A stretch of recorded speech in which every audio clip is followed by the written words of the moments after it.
My name is Alia Haddad. I am the Events and Partnerships Manager at Food Forward, the co-host of this event.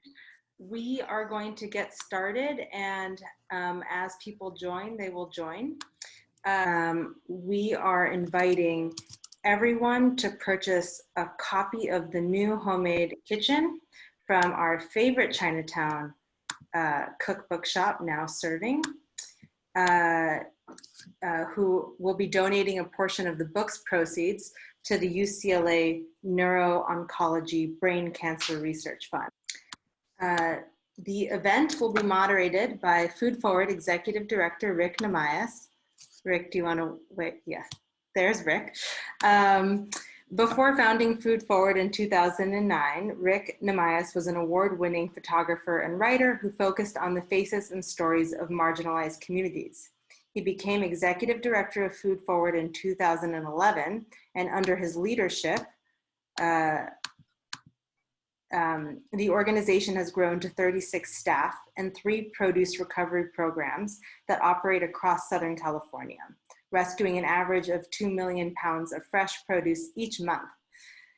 Rick has spoken internationally on food justice and social innovation issues, and his work has been profiled in dozens of media outlets, including the Washington Post, PBS NewsHour, NPR, and the LA Times. Joseph was a good friend of Food Forward and even taught some jamming classes for us back in the day. Before we begin, our panelist and the Institute of Domestic Technology Assistant Director, Hana Steur, will read a short statement written by Joseph's husband, Bruce Schwartz, which we hope will help contextualize Joseph and the lasting impact he has had on the culinary world.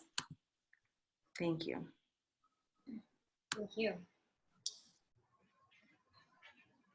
Although I feel unequal to delivering them myself, I would like to offer a few words about Joseph to this wonderful gathering of his family, friends, colleagues, students, and admirers. First, though, I'd like to thank Rick Nahmias and Alia Haddad of Food Forward for conceiving and hosting this celebration of Joseph and his book. I'd also like to thank them, along with the Institute's Assistant Director, Hana Steur, for their considerable efforts in putting it all together. Everyone who knew and worked with Joseph, or who was touched even briefly by his presence, is aware of how his creative energy was like a force of nature. Imagine living your life for over 30 years basking in that same effulgence, and you'll have some idea of what it was like to be his husband. Every day was an adventure, conjured most often from the day-to-day details of our life together. Anything drawn into the vortex of his limitless interest in life, no matter how mundane, was transformed through sheer exuberance into something almost insanely exciting and fun, like the best party you've ever been to. And yet the party, and what a party it was, came to an end. His last year was increasingly harrowing. It was then that I bore witness to the astonishing sight of a man with advancing brain cancer sitting in front of his computer for hours every day, drawing upon unfathomable sources of strength and equanimity to finish his book. And with Hana's help, he did. He finished it. And it is an amazing book, nearly as amazing as its author, who literally stared down his own mortality in bringing it into the world. Despite his suffering, Joseph never relinquished his interest in life. He never lost his insatiable curiosity or stopped trying to figure out how things were made. He continued to enjoy each moment and, in particular, each meal. On the day before he died, Hana brought over some bittersweet chocolate brownies she had baked for him, and I watched him as he savored one, truly, deeply enjoying every single bite. Joseph's book is like that uncanny moment of grace. It is an utterly pure distillation of how he lived, embracing and enjoying life to the fullest, always. We, who in the face of our inexpressible loss, have been left this masterpiece as his bequest, can surely aspire to do no less.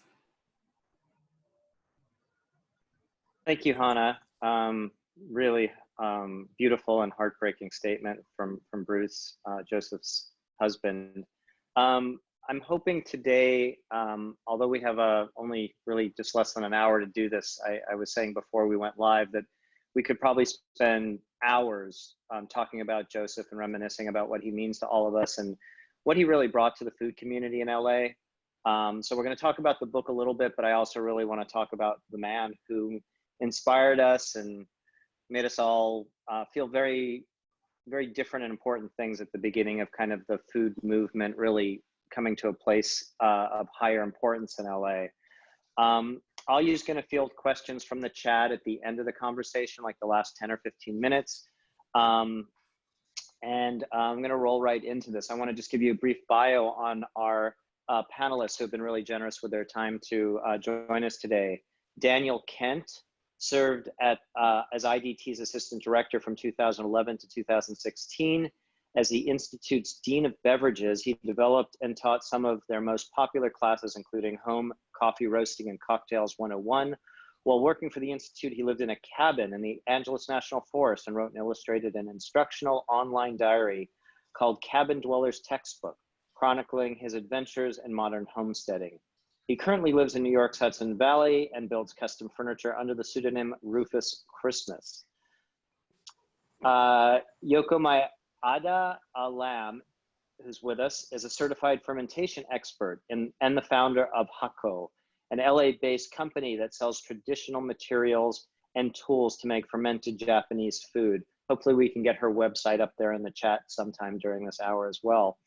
Born and raised in Nara, Japan, she has a long-standing interest in traditional Japanese fermentation and leads workshops in Japanese preserved foods such as miso, sake, soy sauce, and pickles. Yoko is an IDT instructor and the Institute's Dean of Fermentation. Hana van der Steur is the Institute's Assistant Director and Dean of Dehydration. I love that title. An avid home cook and baker, she worked closely with Joseph testing and developing recipes for the new homemade kitchen. And for the last 9 years, she has served as Administrative Director for the Museum of Jurassic Technology, another LA gem. Last but not least, we have Kevin West, who writes about food and travel as a contributing editor to Travel and Leisure, and a special correspondent for Departures. He is the author of Saving the Season, one of the Atlantic's best food books of 2013, and co-author of the Grand Central Market Cookbook. From 2011 to 2018, Kevin and Joseph ran Headspace, a boutique consulting group that helped revitalize downtown's LA Grand Central Market. Kevin received certification as a master food preserver from the University of California Cooperative Extension and is featured in the new homemade kitchen as the Institute's Dean of Pickles and Preserves. So welcome all. I'd like to focus first, before we dive into the book, a little bit on the man who we're memorializing and celebrating today. And just, I'll throw this out to the four of you. Can you tell us a little bit of how you met Joseph?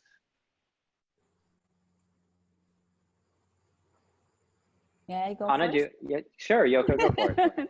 I'm kind of nervous, so let me go first. I met him 2013 at his class. I have 3 kids, and the youngest one started the preschool that time, and I really liked making a food from the scratch at the kitchen. So I know that about the Japanese food, but I want to learn. The time is a more Western recipe, a traditional recipe or something like that. So I found the one magazine talking about the Institute Domestic Technology is the right timing before the Christmas season. So I took in a 1 module class. And during the class, and I introduced myself, and I said I love to make Japanese food from scratch. And I taught making a miso class at my church many years already. So I mentioned it, and Joseph's eyes opened like big, and he was like, oh, really? I need to talk to you. Thank you. Hana, how did you meet Joseph, and what was your first impression when you connected with him? Yeah, well, Joseph and I had kind of a karmic connection in that he studied weaving in, another lifetime with my grandmother who taught at Immaculate Heart College. Wow. We had these kind of, tangential family connections. So yeah, I didn't really get to know Joseph until I started working with him at the Institute. And, I was very, Bruce and I like to say that Joseph is kind of an introvert's extrovert. And I'm naturally like a very shy person. And so I was very nervous on my first day, kind of coming in to work with him. It was actually one of Yoko's miso making classes. Joseph is not one to stand on ceremony. And he just immediately started, chatting with me, giving me instructions as we're setting up. And it was just like, I had known him for years, basically, Joseph was like that, it was never a dull moment. He never made you feel awkward. Kind of as Bruce said in his statement, you always felt like you were invited to the party, like you were part of it. And I think that is, what drew people so much to his classes. The techniques, the recipes, that was all really wonderful. But I think a large part of the draw was Joseph himself. People really were drawn to him and wanted to be around his, his welcoming and vital energy. There was an exuberance to him that was contagious, even if you were like picking out an ice cream flavor at, an ice cream shop. So I totally get that. Daniel, do you have any thoughts you'd like to share on how you guys met and what that first engagement was like? Yeah, when Yoko said, when she quoted Joseph saying, "Okay, I need to talk to you," I would say that my relationship with him started with that exact same sentence. And I, as assistant director in the early days, I remember him saying that to so many people. And when a new idea would come into the room and he would get so excited about that new technique or a new an ingredient or a process, okay, we got to figure this out. Joseph and Bruce had a cabin in the Angeles National Forest for, I think, a few years before I moved into a place there. So we met just by being a part of this very tiny community of 17 cabin residents. And I was making beer from scratch at the time. And he found out that I was making beer from scratch. And he said, "Okay, I need to talk to you about that." And the rest is history. One thing led to another. But we basically I met him through this small community of cabin owners in the Angeles National Forest. I've heard a lot about that cabin. I never had a chance to visit it, but it sounds like it was a great community of really neat people. Really, it's still really thriving. Yeah. Yeah, I mean, I haven't lived there for a couple of years now, but I think it's still doing well and remains one of the most beautiful places in LA. Absolutely. Great, thank you. Kevin? Well, I love that everyone's story about how they met Joseph is a variation on a theme, and I'll give you my variation on the theme, which is that he just hit me up out of the blue. It was probably about 2010, I guess. I was teaching a workshop at the Santa Monica Farmers Market about canning tomatoes. There was some kind of a food festival or something. I can't remember exactly the details. But after this talk about canning tomatoes, there were a few people, who wanted to ask a question or whatever, and Joseph was on that line. And the first thing he said was that he had a cooking school in Los Angeles. And my thought was like, oh, no, thank you. And the second thing he said was, it's called the Institute of Domestic Technology. And I was like, oh my God, tell me more. Because immediately you got that sense of Joseph's madcap creativity that was on the one hand kind of zany and infectious, and yet on the other hand was absolutely dead serious. And in this, somehow just in this 30-second conversation or 2-minute conversation, whatever it was, I got this feel for who Joseph is. And he invited me to teach a class at the Institute, and that was the beginning of it. As soon as I saw the Institute and the way that Joseph talked about this subject that mattered to me a lot, I was utterly hooked. I'm really glad you brought that up, Kevin, that madcap creativity and seriousness merged. Because I think that to me is really emblematic of him and also of the book. And I just loved how he reveled kind of in these fictional kitsch origins of the Institute, which I actually, when I got the book, believed until I was kind of let in on the joke, which was great. And for those of you who have not seen the book, there's this just great kind of mock historical documents about what was the original Institute for Domestic Technology that was birthed in 1911 in LA. And he just seemed to love to revel in that kitsch. Hana, can you talk a little bit about how he'd come to this merging of madcap and seriousness, and how he was able to execute that vision both in the Institute live in class, but also in the book as it's now been put together? Yeah, I mean, so the history of the Institute that you're referring to, I mean, one, Joseph would have just loved that you were fully taken in by that story. I mean, that would have just tickled him to death. And the idea for that whole thing came through a piece of promotional material that Joseph created for the Institute, because, you know, with his background in the arts, he did, you know, all of the visual work, all the design work for the Institute. And he used this little found etching of this sort of old-fashioned 3-story building in one of these pieces, and a journalist who was interviewing him saw that and said, "Oh, is that the original Institute?" And of course, Joseph, you know, he loved the fact that, you know, basically he had created such a convincing visual narrative that this person just assumed that the Institute had like a long and storied history. So he, you know, Joseph being Joseph, he knew a good idea when he had one, and he kind of took that idea and ran with it, creating this sort of larger historical narrative around the Institute.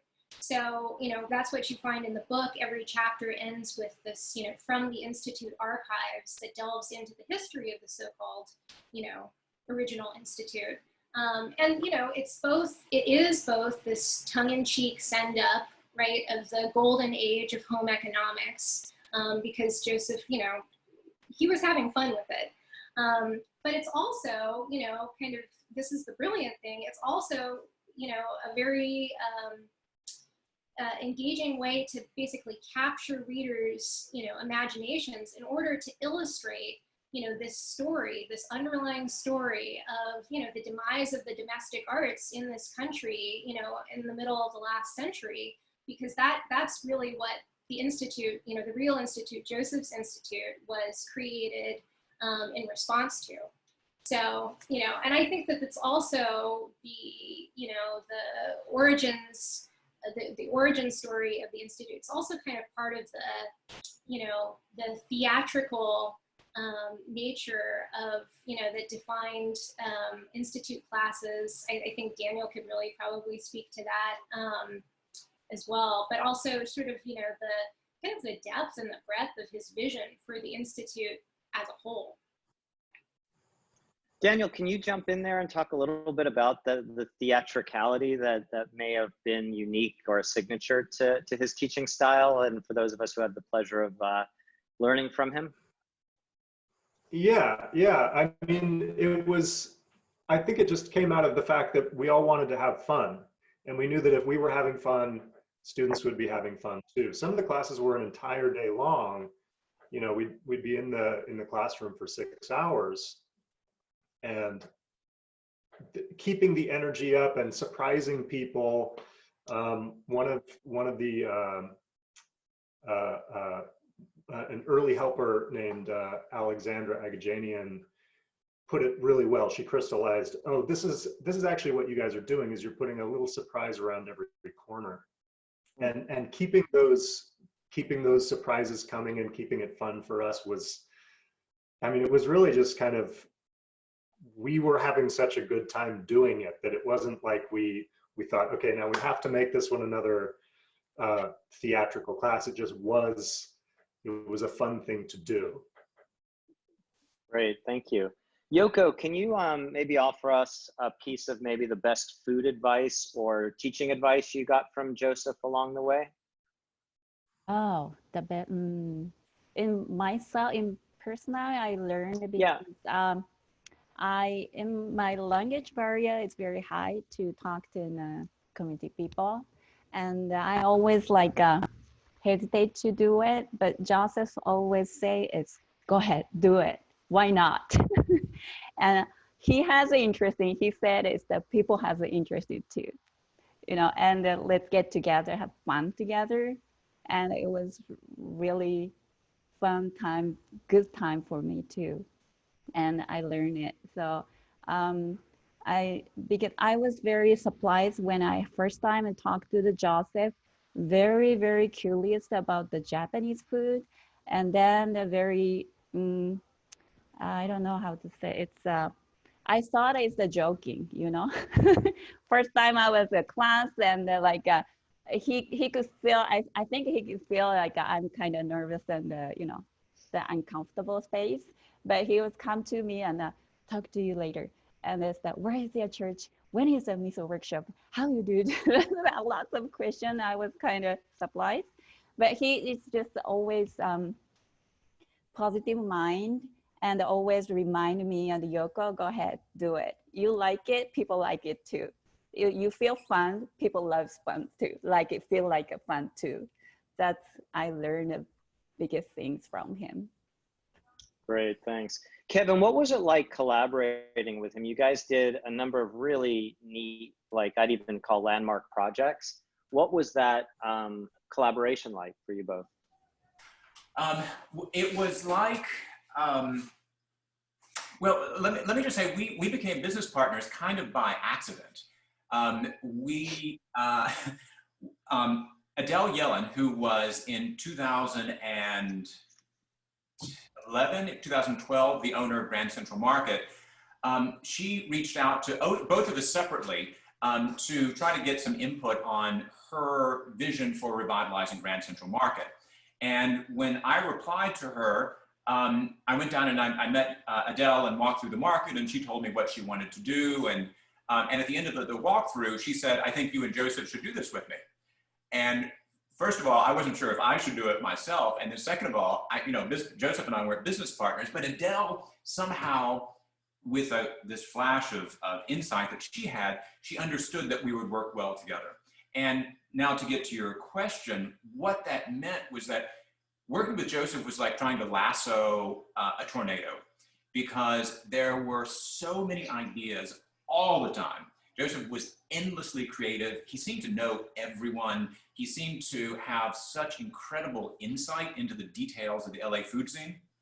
And I was always trying to provide more of like the sort of strategic 30,000-foot perspective. And imagine, trying to impose a little bit of sort of order, so to speak, on Joseph's creative imagination. And that's how we worked together. And somehow it was really, we just clicked from the first time that we met, as I was talking about earlier.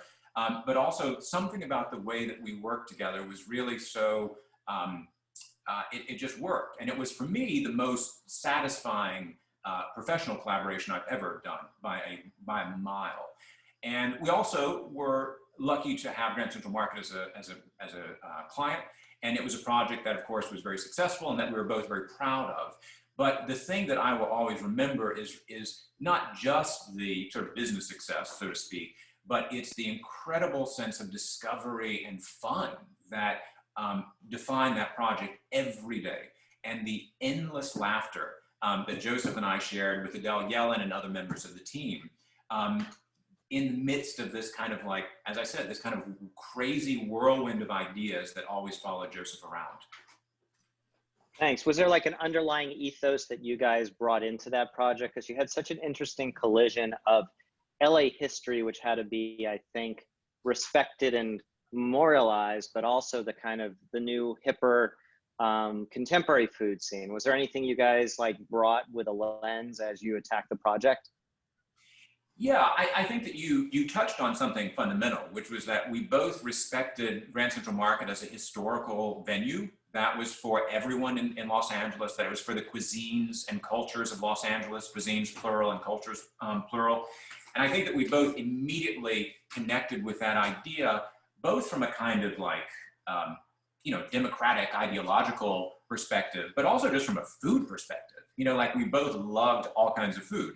And so we immediately understood that this needed to be a project for everyone in LA, for all kinds of food. But at the same time, we also were super opinionated. And as you know, Joseph had this amazing ability to be both non-judgmental and also very opinionated, very distinct. And I tend to be just, judgmental. But we both were very keen to find young entrepreneurs, young chefs, young talent who had not yet established themselves. And I think that was the other thing that we really bonded around, was this idea of, let's take this opportunity we've been given and use it as a platform to help launch or help bring attention to young entrepreneurs, young food people in LA who we both admired and respected. Thank you. Hana, can you tell me a little bit about what Joseph's impetus and vision was for writing this book? Sure. Yeah. So the cookbook is basically, it's an extension of the work that Joseph was already doing with the Institute, which he founded in 2011 and was teaching classes, first at the Zane Grey Estate in Altadena, and later, at other locations around the city. He referred to these as food crafting classes, and they covered a really wide range of topics, as Daniel and Kevin and Yoko can all attest. There's everything from jam making, there was bread camp, cocktails, home butchery, cheese making, and, and then miso and pickles. So he saw the cookbook as being kind of a comprehensive guide, in the same vein, like, almost encyclopedic in scope. And there were going to be 2 additional chapters, the Department of Freezing and the Department of Home Ec. So it really was, it could have, and we ended up also cutting probably like a third at least of the recipe. So it really could have been like quite a tome. But it was basically a guide for people who were interested in returning to traditional foodways, and real from scratch cooking, but, people who hadn't necessarily, learned those skills from their elders or from professional training, and, and certainly not from their, home economics classes in school, right? So basically the cookbook is, it's like the Institute in book form, which is, another way to say that is it's Joseph in book form, which is so, wonderful that we have that. You've got the curriculum, you've got the spirit of, of the Institute, Joseph's humor, his ethos. And then you've also got those spotlight features on, the deans and the instructors of the IDT, which, kind of relates back to what Kevin was talking about with,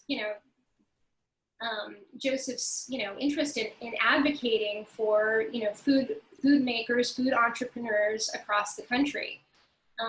So it really kind of combines all of those interests into one neat little package. And I'll also just say that, to me, this is not just a collection of recipes. Like, I personally consider it more of a lifestyle guide, almost. It's like how to live, a more homemade, empowered, and creative life, but starting in the kitchen. Sure. I love the precision you both bring to the book too, and it's very much about the precision, though there's room for interpretation. How would you recommend someone get started diving into this book if they're new to the Institute or to Joseph's work? Yeah, well, the great thing is that it's a highly usable cookbook. This is not like a coffee table cookbook by any means.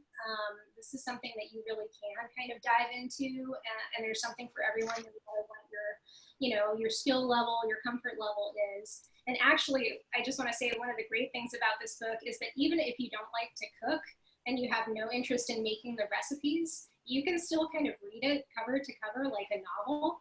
I've actually heard from a lot of people say, you know, just that, like, I just read Joseph's book from cover to cover, but I haven't really looked at the recipes yet.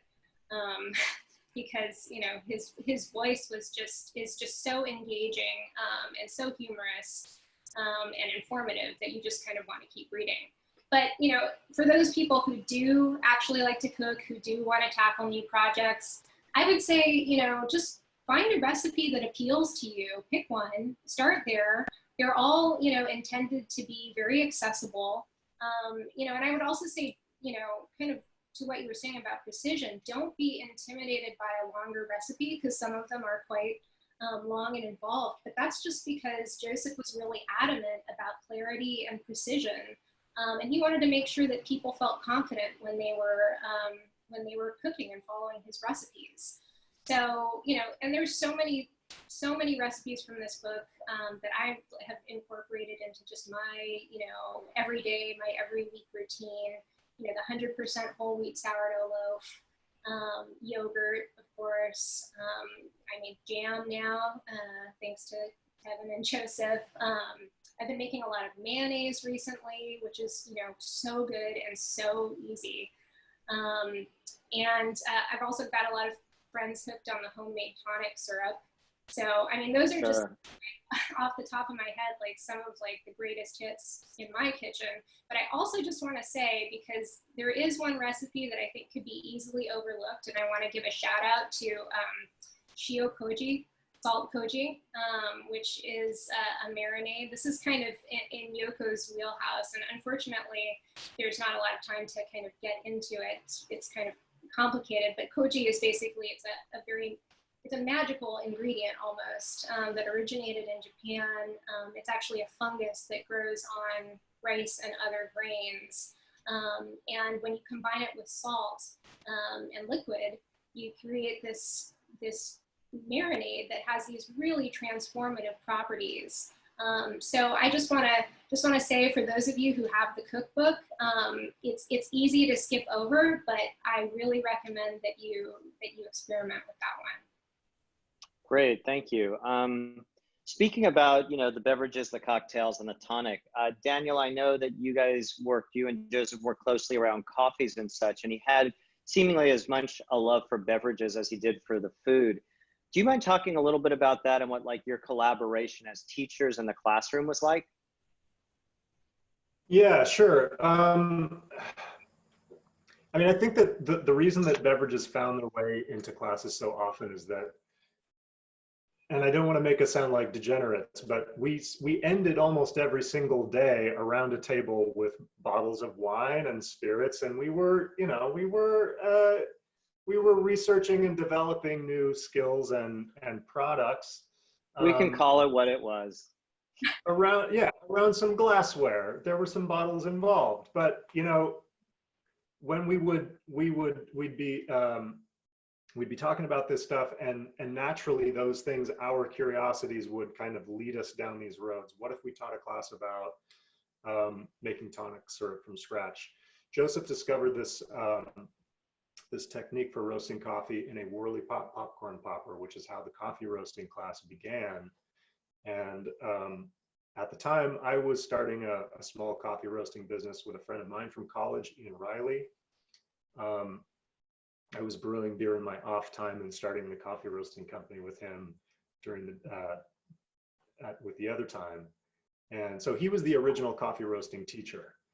And he was a little skeptical at first that you could make good coffee in a popcorn machine. But he was totally convinced after doing it a couple of times. And so we, in fact, started our business on the stovetop in a popcorn popper. Wow. And we realized that this was not only an accessible skill to people with limited equipment, as long as you taught it in a clear way. There's some things you need to know to sort of steer the coffee beans through their journey in the pot. And once you know what those things are, those markers, these smells or these sounds, you can roast fantastic coffee at home in a popcorn popper. In fact, it's the way most people did it 50, 75 years ago. A lot of people had home coffee roasting devices, and they would roast them on their stovetops. This was something that Joseph and I were always talking about too, is that these skills kind of were forgotten for a little while, and he was really interested in picking up these skills that were starting to get forgotten and reminding people that they could do it. It's like, you don't need to buy this at the store. You can make it yourself, and in most cases you can make it better than what you can get at the store and have some fun along the way. So those beverage classes were both because he had found a couple techniques that he wanted to explore, and because we were doing some R&D around the table at the end of every day. But those times when we sat around the table as instructors and interns and with Joseph, and we always talked about how to make the place better. What could we add? How did the day go? We were constantly talking about the classes, and it was extremely fruitful. It was this a feedback of doing the class during the day, talking about it at the end of the day, and then oftentimes getting to try it again on the following day. Some weekends we would be doing lots of classes. We'd have a full schedule, and we would get to learn something on Saturday morning and then refine it on Sunday morning. And it was extremely satisfying to do it like that. Yeah, I'm glad you mentioned that. One of the things I remember most is that Joseph brought not just a joy, but a really high professional bar to what he did. He always looked well, he always dressed well. The materials were always very cleanly placed in each student's area, but it never meant the curriculums were locked. There was always room for exploration and adventure. And I love that you could start at a place of great knowledge, but not lock it down. Kevin, I wanted to ask you, what do you think Joseph would make of the current situation with COVID, especially as it relates to the food community and really the horrible financial situation that many of the restaurants and those of our peers are experiencing right now in the current world? So I think, like most of us, his first thought would be toward worry, concern, compassion about what is going to happen to so many of his friends. His second thought, though, would follow fast on the heels of the first thought, and the second thought would, let's figure out a way to do this. Let's figure out a way to, to work within the guidelines that we have to come up with a better solution. So I think his mind would have spun on the ideas of, how do you safely make food available in a setting like Grand Central Market, or at a farmer's market, or at a food truck. I think he would have been very excited about exploring, new ways to sort of imagine a table at a restaurant, a sort of an enclosed table in a restaurant. I think that a lot of us try to think about the future of restaurants and maybe feel a little grim about what the future holds. I think Joseph would have flipped that and would have found it as an occasion for creativity to try to imagine, what can we do? What can we do to make this better? I also think he would have, Joseph was full of mischief, and I think he would have said something about how masks can be sexy. But that's Joseph. He was not easily defeated by challenges or adversity. He wanted to figure out a new way to approach a problem. Great. Hana, what would you think his, if he was with us today, how he would have liked to launch this book and the Institute into a wider audience, into this new platform of having a compendium to go with it? Or maybe you had plans that were already in motion. Yeah, I've had some conversations with Bruce. We're kind of lamenting, for so many reasons, that Joseph missed this current moment, because I do agree with Kevin that he really would have risen to the challenge of this time. It has been, of course, a tricky time to launch a cookbook. and to kind of capture people's attention. But at the same time, it's like a very ripe moment for people to be, working in the kitchen and, taking on these projects. I mean, we've already seen, the rise of quarantine cooking. And also this platform too, the online platform potentially could have solved some of the, there were kind of ongoing, logistical issues with hosting classes at different locations and, having to schlep all the materials around. I think Joseph would have been really keen on, digital classes for the Zoom age. And I think that he would have had a lot of ideas on how to sort of make that really kind of unique and special. Yeah, I think he'd have made a really fantastic kind of interactive video host. Absolutely. The contagiousness of his enthusiasm would come through no matter what on a screen. Yeah. So I'd like to pivot a little bit and maybe open up the floor to questions and see if Alia has gotten any questions, and also not just questions, but I know several folks and faces I've seen on this call were fellow students and people that may have taken classes. So feel free to share a memory of Joseph or of your time with the Institute with us if you'd like to, and I'll let Alia start with any questions that may have come up in the last bit. Absolutely. I'm keeping everyone muted for obvious reasons. So I'll read a few really special remarks from the chat and then get to questions. Thank you. Melanie Binkley says he was a super fun teacher and always kept going. I remember a super, super hot meltdown day in which he kept us all active making our cheeses, and Hana kept us hydrated before we melted into the floor. I assume that's also a cheese pun. Jen Nurse wrote, I met Joseph at some food conferences over the years, and we talked about doing Institute of Domestic Technology pop-ups at our cooking school in San Francisco. I'm halfway through the book and can hear his voice and wish I had gotten to know him better. Hollygrove Manor wrote, when we went to Burning Man together, Joseph brought his homemade tonic and a big bottle of gin.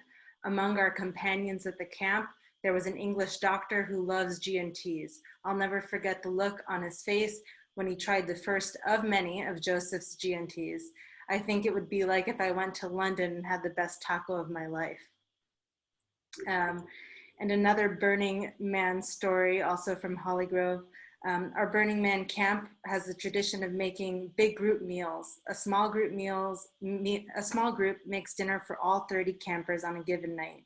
It was a pleasure of a life to collaborate with Joseph on that project. We made a vegan Burmese feast, deep fried bisan tofu, fermented tea leaf salad, shan noodles, and a pandan coconut parfait pops in the middle of the desert.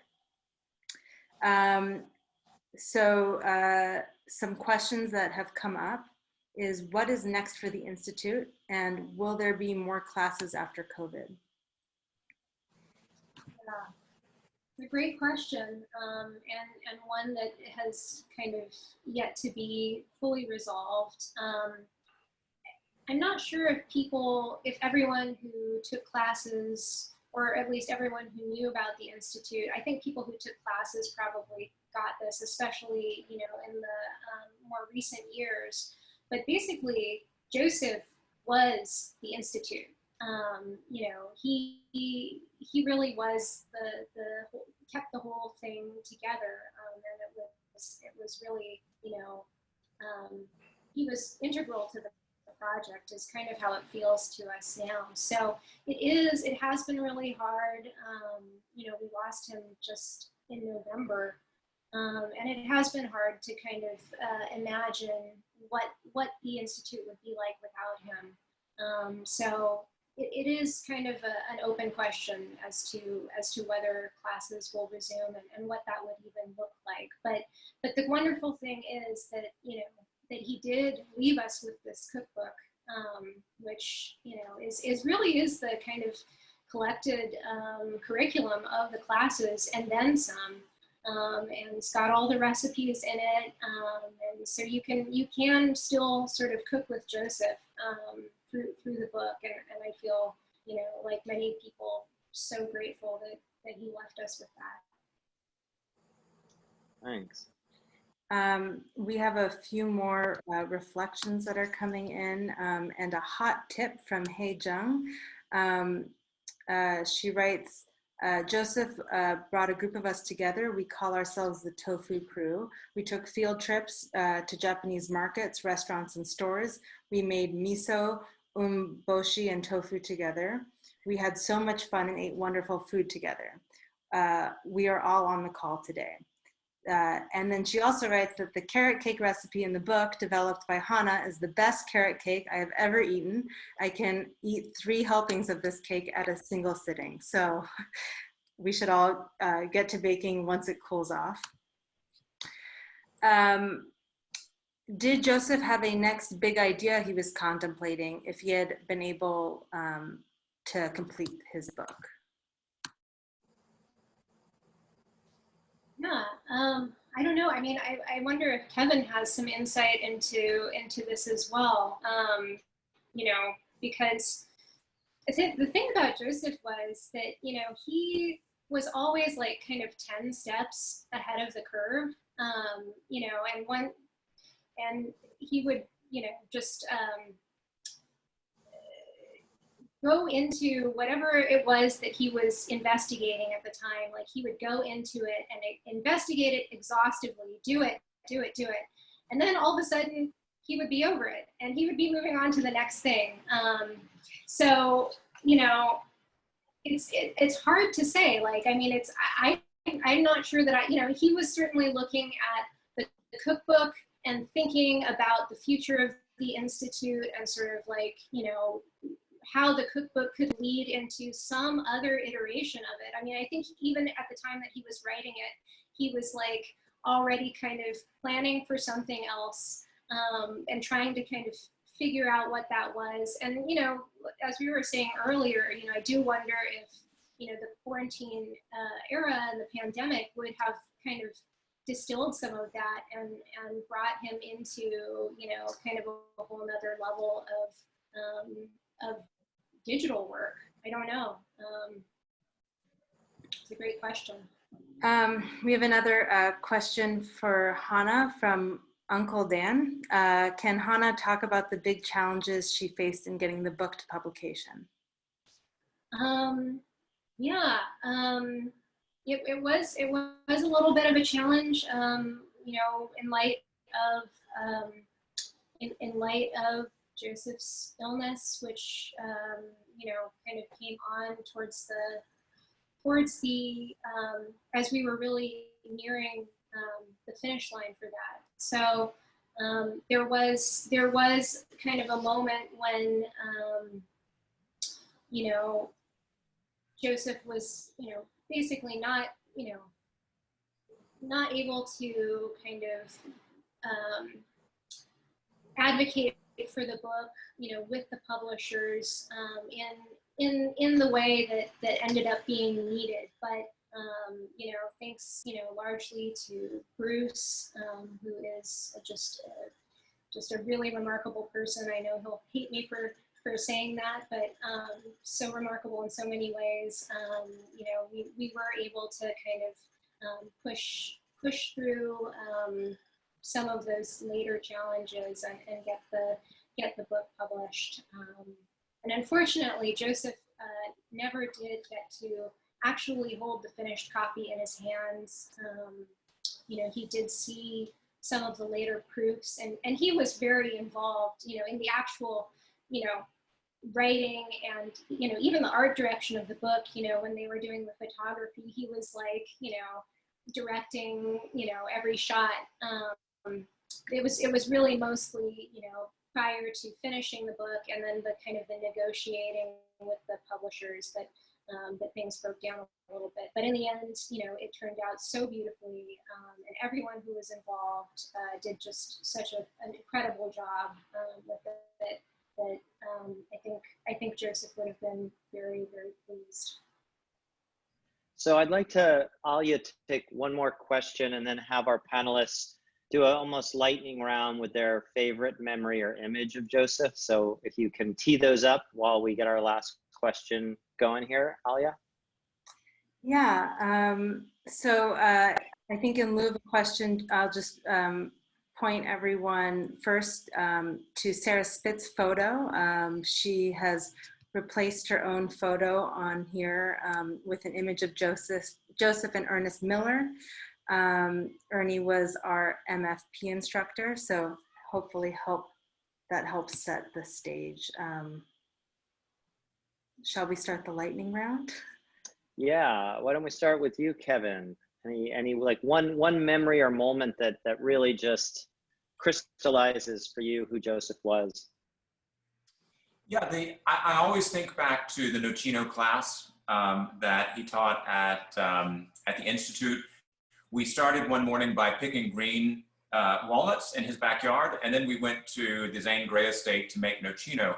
And the thing that I remember so much is that Joseph came up with this totally kooky series of honors and awards and various kinds of just crazy things, like, you know, and he came up with a blue ribbon that he gave out at the end of the day, which was some kind of like sort of faux Italian of like the sort of the greatest, most senior, superior, supreme student of all times. And just something about the over-the-top fun of Joseph bestowing this beautifully crafted award on a student at IDT really captures what that place was about for me. Thanks. Yoko? I only know him about through the Japanese food angle. I didn't know it's Daniel before a lot. I heard from him, and about the Kevin also. From him, I just heard some information. But today's chatting is I realize this now this Joseph is always the positive person, is very good at connecting people to people well, and then and created a very fun time, and that's my sorry to That's okay. Thank you. Thank you so much. He made me a very good memory and treasure of my life. Thank you, Yoko. Daniel? Yeah, I think when you asked that question, the first thing that came into my mind was a couple of years into the Institute, his first cookbook came out called Pure Vegan. And so he kind of became known as this vegan voice. But we would have lunch meetings at the Oyster in Eagle Rock, and we would each get a Reuben sandwich this thick. And we used to always joke that somebody was going to see him eating this Reuben sandwich, and he would be exposed as a vaguely vegan person. And we used to have a lot of fun. I mean, as serious as he was about putting that cookbook together, he could also just as easily eat an entire pile of roast beef. Great. Hana, how about yourself? Any one moment or image of him that crystallizes who he was? Yeah, I mean, this is kind of a poignant one, but, you know, in the last months of Joseph's life, when he was in home hospice care, you know, I was visiting him once or twice a week, and I always made a point of bringing some kind of, you know, edible treat with me, and usually it was a dessert, because that's what Joseph loved. And on one of the later visits, you know, it was kind of at a point where he wasn't able to engage quite as readily. You know, it was a little harder for him to talk. Although I will say that he was always like very, very present. You know, you could see it in his face, and he always had this huge smile for you that was like right for you. But on this particular visit, you know, he hadn't said very much, and he was, you know, visibly he was a bit tired. So as I was getting ready to go, you know, I was saying goodbye. I gave him a hug, and I said, you know, I'll come back for another visit soon, and I'll bring dessert. And he looked me like right in the eye and said very clearly, "You know, that's all I care about." Everyone was just kind of like shocked, and then just like started, you know, cracking up, of course. And, you know, and that's what Joseph was like. You know, he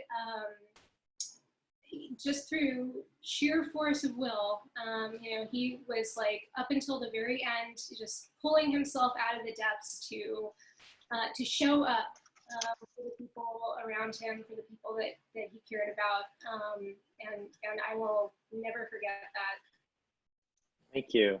I'll share one memory to close out, which was I had the good fortune of spending that Burning Man year with him on the playa. And when I learned that he had come out a week early to help build his camp and cook for this camp, which is a huge lift because it's a temporary city to begin with. But when you come out there at that point, it's you and dust and heat, and that's about it. You know, my respect for him was already high, but it went up several notches. And I just remember, even when we got back from Burning Man, there was a freedom that he discovered about himself at that event. And we went out to a party, warehouse party. And as burners do, we were wearing our playa coats to this event. And he set his coat down and we got a little crazy and we danced. And then as we're leaving, he picked up his coat. And when we left, he realized he had taken somebody else's coat, which looked exactly the same as the one he was wearing. And he just kind of shrugged his hands and said, let's just roll with it, you know? And it was just taking what he was dealt and finding joy in it. And I think that was the man I knew and the man I will continue to remember. I'm sorry that we're out of time. As I think correctly expected, we could go on with this for a very long time. And I want to respect everyone's time and thank you so much for your participation. I want to thank Daniel and Yoko and Kevin and now serving and Alia, but I especially want to thank Hana and Bruce. And Hana, if you had any final words you'd like to close out with, please do. And again, in the chat, there's a link to get the book, and I hope you'll support the book through Now Serving. It's a small independent bookstore here in LA that does great things for the nonprofit and the food world, and are doing a great thing in passing some of the profits on to cancer research. So thank you. Hana, floor is yours.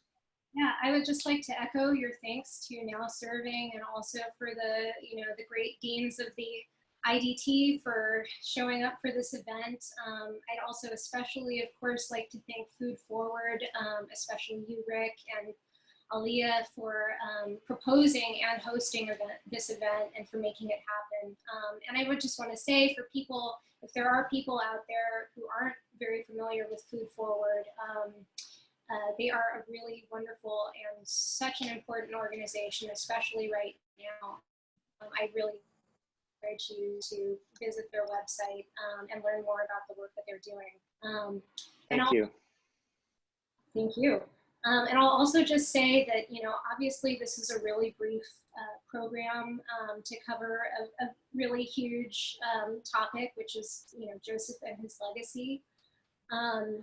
And so I wanted to let people know that we are planning to do an in-person event. We were going to do it in June. It was going to be a book launch and kind of a celebration of life for Joseph.